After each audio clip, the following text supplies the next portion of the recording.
Chapter 8. Garrett returned to his rundown apartment, the kind of place that barely qualified as livable but fit snugly into his intern budget. It was a cramped studio, complete with a hot plate for a kitchen and paint peeling from the walls. He had space for a couch or a bed, but certainly not both. He'd opted for neither and instead camped out nightly on a blow-up mattress wedged between his 48-inch TV, which came with a let, an Xbox, which came in his luggage, and a small pile of books he'd picked up at the thrift shop. After microwaving a bowl of ramen noodles, he dropped onto the edge of his mattress, put on his gaming headset, and booted up The Hunter, Call of the Wild, his latest digital obsession. In the immersive hunting simulation, Garrett could lose himself for hours tracking prey. He scanned for footprints, noted subtle disturbances in the ground cover, mapped out watering holes, and carefully considered the wind patterns. It was all about strategy and precision, and when he finally locked in on the buck's path, he would spend another hour meticulously selecting the perfect weapon to take down his target. His eyes narrowed, he aimed, held his breath, and click, the deer was his. It was then, in that quiet, triumphant moment, that another spark flickered into his mind. Kangaroos, he thought. They, too, were creatures that could be tracked, mapped, and even hunted. Why not? His heart picked up speed. Wide-eyed, he ripped off his headset, ramen forgotten, and scrambled for his backpack, pulling out his laptop with an urgency he hadn't felt in weeks. He was familiar with moments of sudden, electric clarity. His mother often referred to them as glimpses of genius. Garrett's stomach clenched. He was so homesick. He opened Draw.io, the simple workflow tool he used for projects. Garrett began to sketch his vision. Each box and arrow represented a piece of his new plan, the flow taking shape as he outlined the steps. 1. Satellites capture the general field. 2. Satellites' images are analyzed to direct drones to general areas of interest. 3. Drones capture live footage over fields. 4. Images are processed on board the drones using compact processors like Raspberry Pi. 5. Image recognition software identifies any kangaroo spotted in the fields. 6.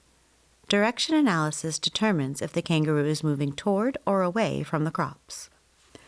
Garrett's mind raced with the potential. He wasn't just creating a solution. He was inventing an entirely new way to control pests, a way that didn't require fences or tree guards. He stared at the workflow. Pests identified, but how would they prevent crop destruction? Garrett knew he couldn't deploy armed drones.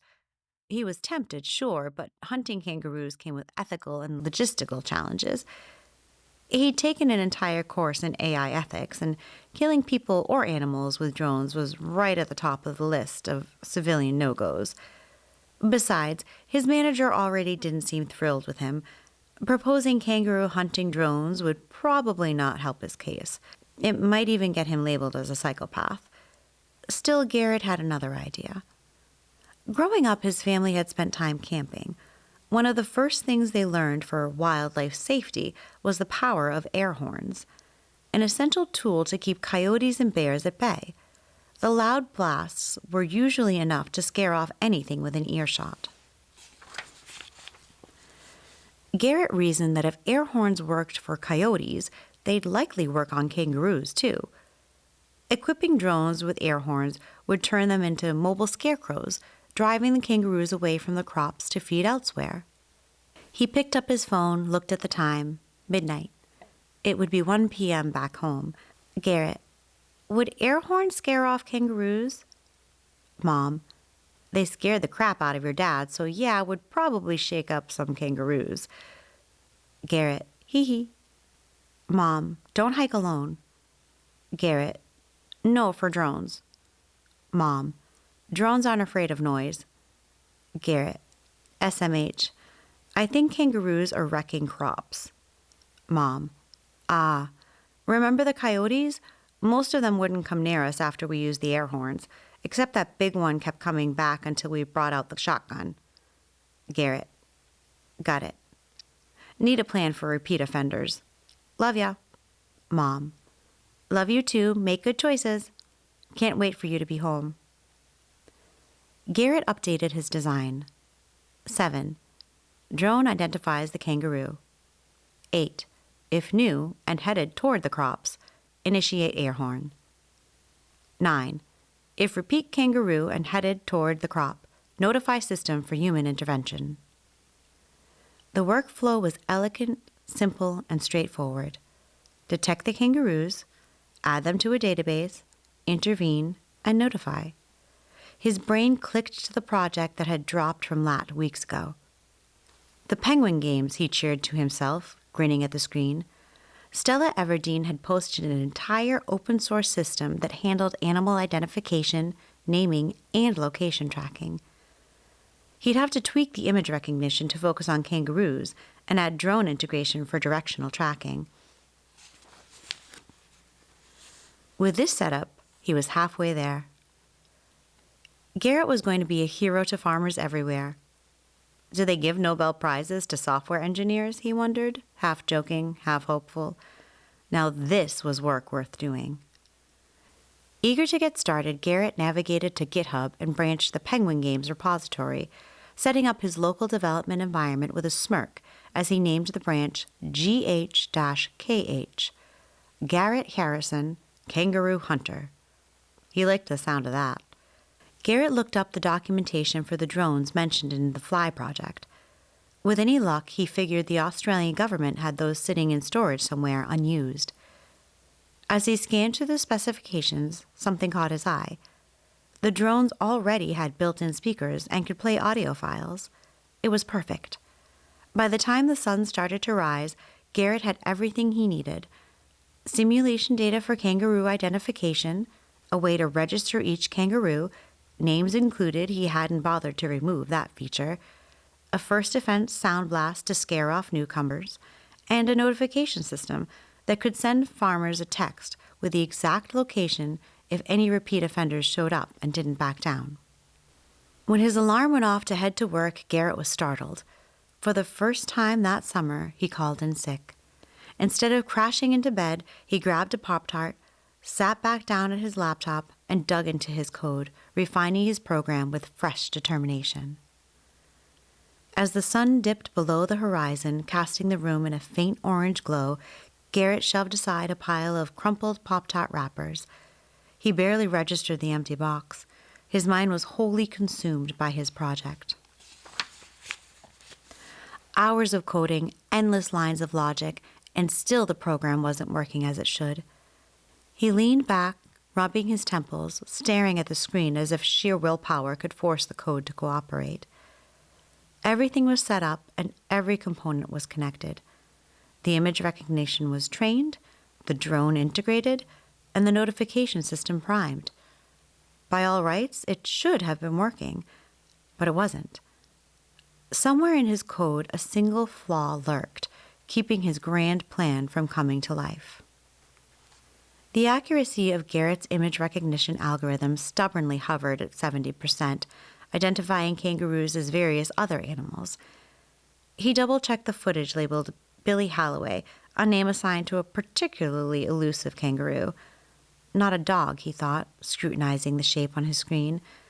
But the drone footage wasn't crisp. The images were captured from above, a tricky angle that traditional image recognition models, built mostly for ground-level photos, weren't designed to handle. From this height, the animal looked slightly distorted. He could see why the algorithm was confused. In the overhead shot, Billy's hunched posture and shadow cast a silhouette that resembled a large gray dog. He needed more than a few tweaks. He needed a breakthrough. Taking a deep breath, Garrett minimized his code editor and opened his browser. He navigated back to GitHub, searching for the project he'd forked the night before, the Penguin Games. Stella Everdeen's work was nothing short of genius in Garrett's eyes. She designed her model to identify and track penguins, even in clusters, on vast snowfields. Her system could detect subtle details and learn as it went, becoming more accurate with every frame. Surely she'd solved the same types of issues he was facing now. If her model could master penguins in snow, there had to be a way for his to handle kangaroos in the outback. Garrett pushed his code updates to his GitHub repo, gh-kh, ensuring everything was clean and well documented. Then he navigated to the private message section, his fingers hovering over the keyboard as he gathered his thoughts. Finally, he began to type out his plea for help. "Hey, Stella Everdeen. I'm working with the Department of Agriculture in Australia and tweaked your penguin ID model to spot kangaroos from overhead drone shots. It's kind of working, but I'm stuck at like 70% accuracy. Using unsupervised learning here, but the top-down view is messing with the model, keeps tagging kangas as dogs. Any tips on boosting accuracy with these weird angles or adding in movement patterns? Thanks a ton." Garrett hit send. He knew it might take a while before she replied, if she chose to at all. Stella was a legend in the open source community, but she was also busy, probably off working on some high-level project that went over most people's heads. Still, he held out hope. Maybe she'd recognize the potential in his problem.